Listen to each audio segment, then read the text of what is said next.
গোটা বরাক উপত্যকার পাশাপাশি নিলামবাজার সরস্বতী বিদ্যানিকেতনের কচিকাঁচা পড়ুয়ারাও 19শে মে ভাষা শহীদ দিবস পালন করল। এই বিদ্যানিকেতনের প্রধান শ্রীমতী আচার্যি কচিকাঁচা পড়ুয়া সহ সমস্ত বিদ্যালয়ের ছাত্রছাত্রীদের নিয়ে নিলামবাজারে একটি মিছিল করে শহীদ মিনারে এসে শহীদদের মাল্য ও পুষ্পস্তবক অর্পণ করে ছাত্রছাত্রীদের উদ্দেশ্য করে ভাষা শহীদদের পূর্ণাঙ্গ শ্রদ্ধার্ঘ্য নিবেদন করেন। তিনি বলেন, ব্রিটিশ সময় থেকেই বাংলা ও অসমীয়া ভাষার স্বীকৃতি নিয়ে আন্দোলন চলছিল। ব্রিটিশরা অসমীয়া ও বাঙালিদের মধ্যে বিভেদ সৃষ্টি করার নানা অপপ্রয়াস চালিয়ে যাচ্ছিল। স্বাধীনতার পরবর্তী সময়ে তথা 1954 সালে অসমীয়া ভাষার স্বীকৃতি পেলেও বাংলা ভাষার কোনো স্বীকৃতি পায়নি। এরপর বাংলা ভাষা নিয়ে বরাকের বিভিন্ন স্থানে নানা ধরনের আন্দোলনও সংঘটিত হয়েছে। তৎকালীন সময়ে আসাম সরকার কিংবা কেন্দ্রীয় সরকার বাংলা ভাষার কোনো মর্যাদা দেয়নি। সরস্বতী বিদ্যানিকেতনের প্রধান আচার্যি আক্ষেপ প্রকাশ করে ভাষা শহীদদের কথাগুলো তুলে ধরে আরও বলেন, বাংলা ভাষার সরকারিভাবে স্বীকৃতি নিতে বরাকের বাংলাভাষী জনগণের অনেক কাঠ পোড়াতে হয়েছিল, অনেক লাঞ্ছিত নির্যাতনের শিকারও হতে হয়েছিল। তাছাড়া 1961 সালের 19শে মে শিলচরে কয়েক সহস্রাধিক বাংলাভাষী জনতা ব্যাপক আন্দোলন চলাকালীন তদানীন্তন মুখ্যমন্ত্রী বিমলা প্রসাদ চালিহারের নির্দেশে পুলিশ আন্দোলনকারীদের উপর অমানবিক অকথ্য গুলি চালনার পরিপ্রেক্ষিতে কয়েক শতাধিক জনতা আহত সহ কমলাকান্ত ভট্টাচার্য, কানাইলাল দে, কুমুদ রঞ্জন দাস সহ 11 জন নিহত হয়। তাই বাংলা ভাষা আন্দোলনের শহীদদের আত্মত্যাগের ফলে আজ আমরা স্বাধীনভাবে বাংলা ভাষা নিয়ে গর্ববোধ করতে সক্ষম হয়েছি।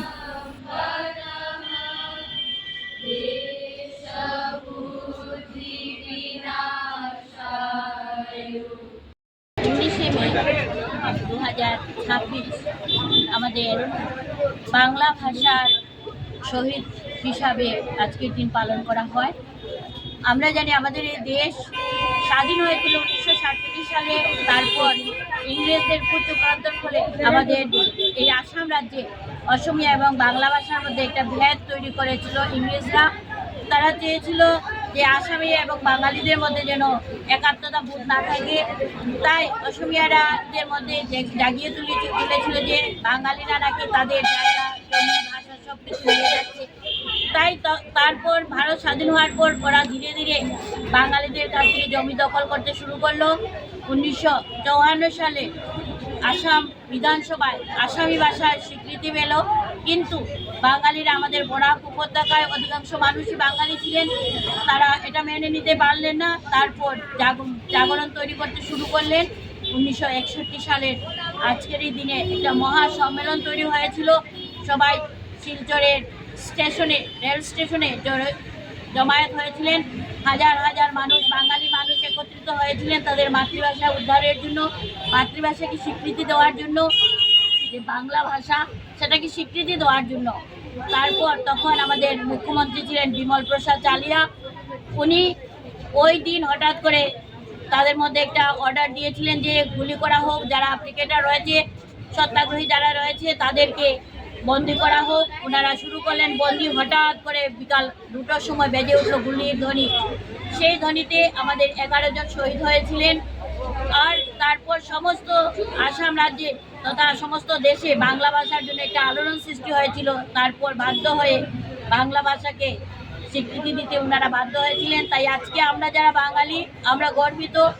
আমাদের মধ্যে যে 11 জন শহীদ হয়েছে, কমলা ভট্টাচার্য, হিতেশ বিশ্বাস, চণ্ডীচরণ সূত্রধর, সুনীল সরকার, সুকমল ভট্টাচার্য, কানাইলাল নিয়োগী, কুমুদ রঞ্জন দাস, বীরেন্দ্র সূত্রধর, সত্যেন্দ্র দেব, সচিন্দ্র চন্দ্র পাল, তরণী দেবনাথ, তাদের সবাইকে আজকে আমরা শ্রদ্ধা জানাচ্ছি। ওনাদের আত্মত্যাগের ফলে আজ আমরা সবাই গর্ববোধ করছি।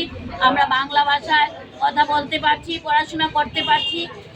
দেশ যখন 1954 সালে যখন আসামি ভাষার স্বীকৃতি পেয়েছিল, তখন আমাদের এই আসামে 252টি বাঙালি বিদ্যালয় ছিল, কিন্তু তারপর 247টি বিদ্যালয়কে বন্ধ করে দেওয়া হয়েছিল আমরা যাতে বাংলা ভাষায় পড়াশোনা করতে না পারি।